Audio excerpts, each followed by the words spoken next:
there's a catch to why God will forgive you. A relationship. Relationship. Relationship says that he's more than just God. Relationship says that he is our Father. Right there. See, the reason many of us can't see God as our Father because we're looking at our earthly father and the things that our earthly father did. So we have to disconnect ourselves from our earthly father and we got to see our Father. Yeah. Come on now. Yeah. Come on. Our Father. He's my daddy. See, God isn't to me what he is to you because what he brought me out of and what he brought me out of and what he saved me from and what he rescued me from and how he treats me is different how he treats you.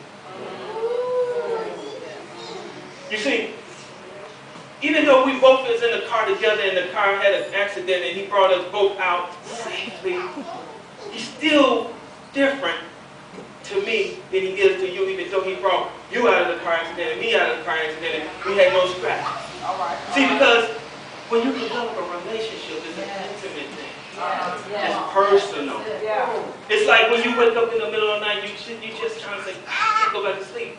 I can't go back to sleep. I just need to get some more sleep. And he's saying, dude, I just want to conversate with you. I just want you to talk to me. I just want to give you a breakthrough in your life. I just want you to sit there and intercede for your daughter. I just want you to sit there and intercede for our family. I just want you to sit there and come into my presence. You see, and he might say to you, he might say, in the year 2010 will not be any like no other year you ever had before. See, because I'm going to bring you from among some people and take you to some people. But there is some forgiveness that must take place. There is some deliverance that must take. There's a fasting for 40 days that must take place. And I'm going to give you your own. Just name it. Whatever it is you want your own. He's going to give it to you. Okay, I'm prophesying. You see, as we enter into 2010, Daddy's asking for a personal relationship. He's saying that when I wake you up in the middle of the night, I just want time with you. I want to shake you. I want to move some people out of your life. I know you want to hold on to them, but you got to let them go just for a moment and let me be daddy.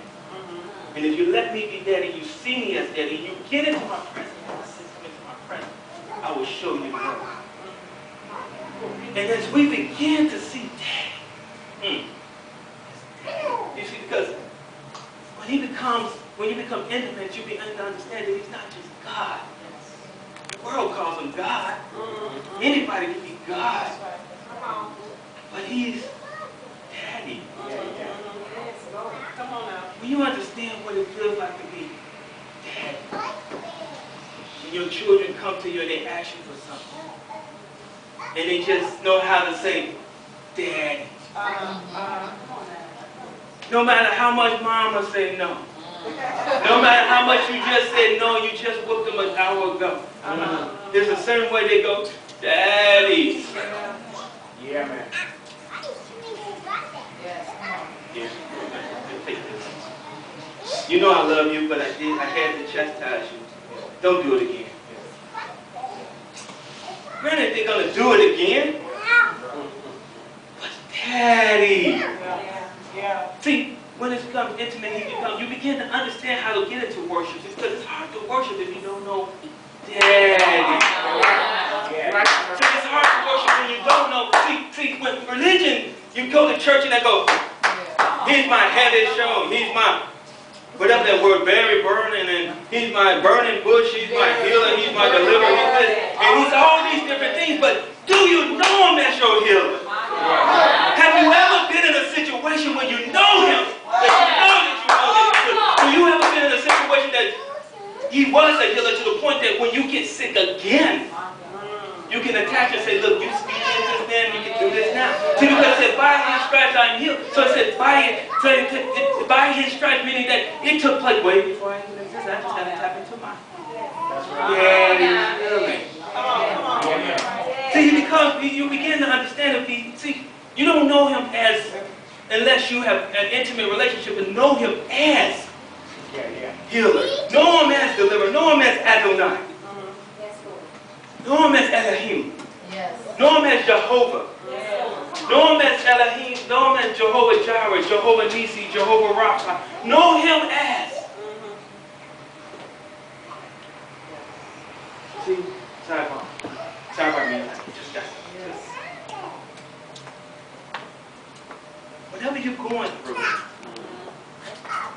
and if words are seeds or sperm towards that womb, I have to learn the language.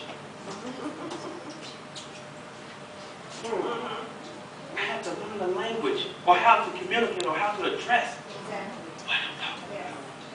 See, because if I tell the devil that I bind you and your demons and this and that and the other, and I'm not coming communicating straight, and my life's all messed up, and I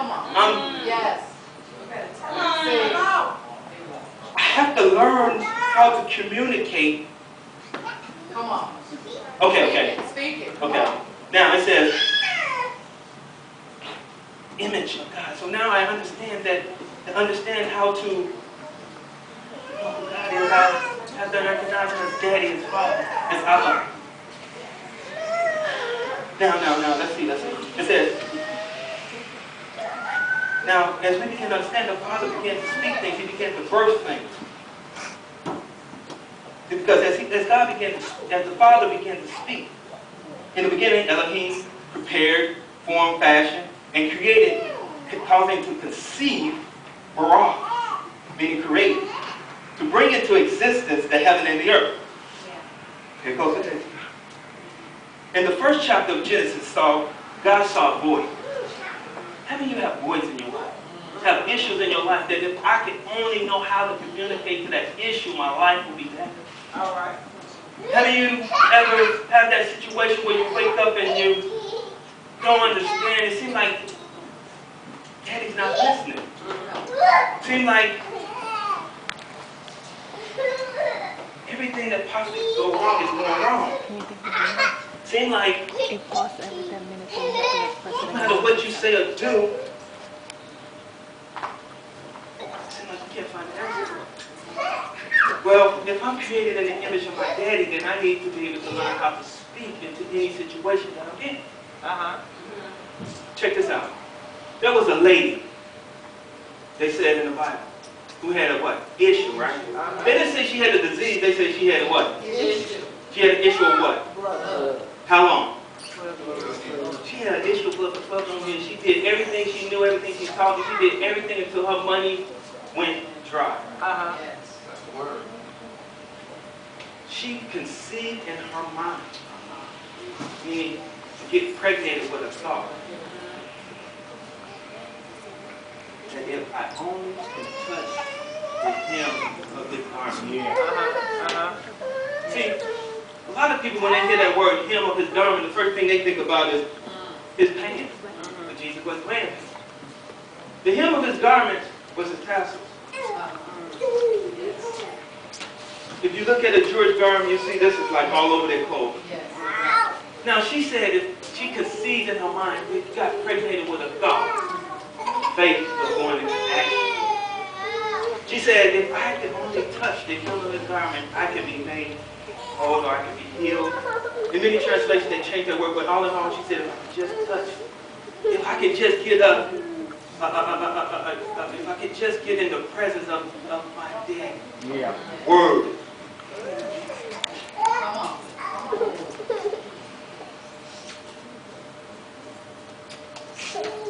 If I can get in the presence of my Daddy's word. You see, in John, it says in the beginning was the Word. But as you break down the translation, they change word to what? Jesus. Or Christ.